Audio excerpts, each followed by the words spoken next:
बिस्मिल्लाहिर्रहमानिर्रहीम। इस्लामी वाक़यात और तारीख़ से रिलेटेड वीडियोस देखने के लिए हमारे चैनल को सब्सक्राइब कर लें। अस्सलामु अलैकुम।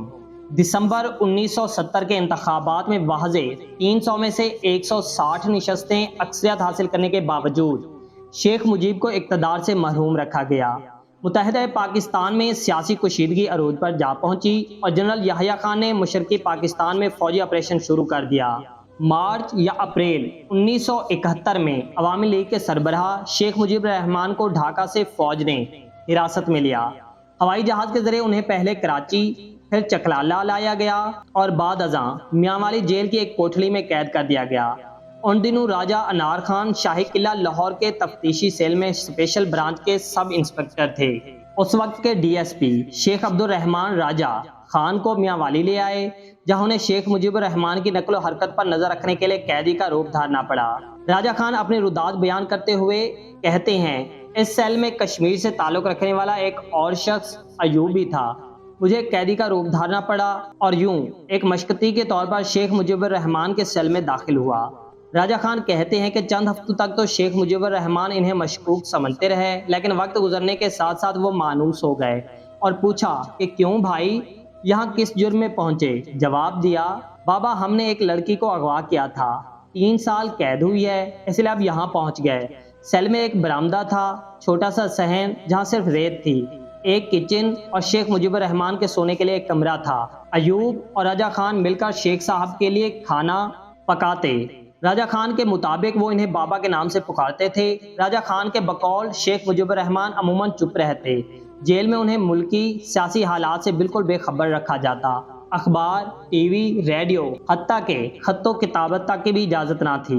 मुजीब मछली और मटन शौक से खाते, पाइप पीते थे और एलन मोर का तंबाकू इस्तेमाल करते। वो अपनी धोती और बनियान खुद धोते, उर्दू रवानी के साथ बोलते और कुछ लफ्ज़ पंजाबी के भी सीख चुके थे। शेख मुजीब कभी कभी माजी में खो जाते और कहा करते, राजा खान हमने अपनी जवानी और कैरियर पाकिस्तान के लिए सर्फ कर दिया। ढाका से चटाकांग और मजाफात तक कश्तियों में सफर करते और पाकिस्तान के कयाम का पैगाम आम करते रहे।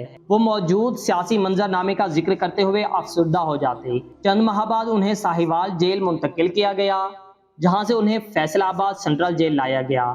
इन दिनों 71 की जंग शुरू हो चुकी थी। भारतीय फिजाहिया के चंद गोले जेल के करीब गिरे, जिस पर शेख मुजीब ने पूछा, ये क्या हो रहा है? राजा खान ने बताया कि करीब ही फिजाहिया की रेंज है, मशकें की जा रही हैं। राजा खान बताते हैं कि खतरा था कि कहीं भारतीय फिजाहिया जेल पर हमला न कर दे, लिहाजा उन्हें फिर से मियांवाली जेल मुंतकिल कर दिया गया। फैसलाबाद कयाम के दौरान जेल ही में इनका ट्रायल शुरू हो गया।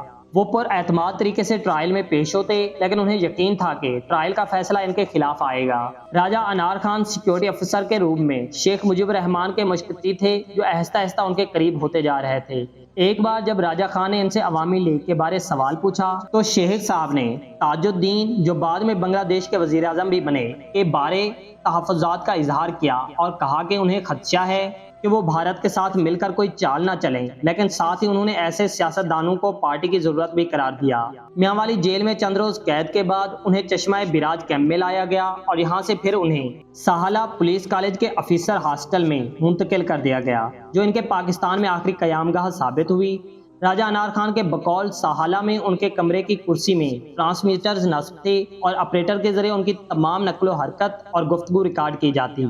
शेख साहब की रिहाई के लिए हालात साजगार हो रहे थे। स्कूल ढाका का वाक़या पेश आ चुका था कि एक रोज़ भुट्टो साहब इनसे मिलने आए। भुट्टो साहब के जरिए उन्हें तमाम तर वाक़यात का इल्म हुआ।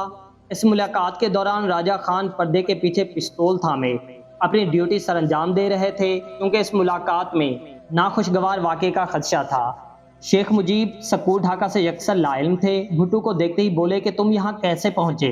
भुट्टो साहब ने बताया कि अब वो civil chief martial law administrator हैं और पाकिस्तान टूट चुका है। राजा खान बताते हैं कि पाकिस्तान टूटने की खबर सुनकर शेख मुजीबुर रहमान सदमे की हालत में कुर्सी से उठ खड़े हुए और बेख्तियार चीख उठे कि नहीं, ऐसा तो मैं हरगिज नहीं चाहता था। भुट्टो साहब, इधर हम इधर तुम, तो आप कहा करते थे, मैंने ऐसा कभी ना चाहा था। भुट्टो साहब ने बताया कि जल्द आपको यहाँ से रवाना कर दिया जाएगा। राजा खान के मुताबिक भुट्टो साहब से मुलाकात के बाद शेख मुजीबुर रहमान मगरिब तक रोते रहे और अफसोस का इजहार करते रहे। सरे शाम मैं अंदर दाखिल हुआ, उन्हें दरख्वास्त की کہ واش روم جائیں اور ہاتھ منہ دھو لیں۔ اسی اثناء میں ان کی کرسی کا ٹرانسمیٹر خراب ہو گیا اور میں نے جلدی سے کرسی تبدیل کی اور وہ دوسری کرسی جس میں پہلے سے ہی ٹرانسمیٹر نصب تھا وہ کمرے میں رکھ دی اور کمرے سے باہر نکل گیا۔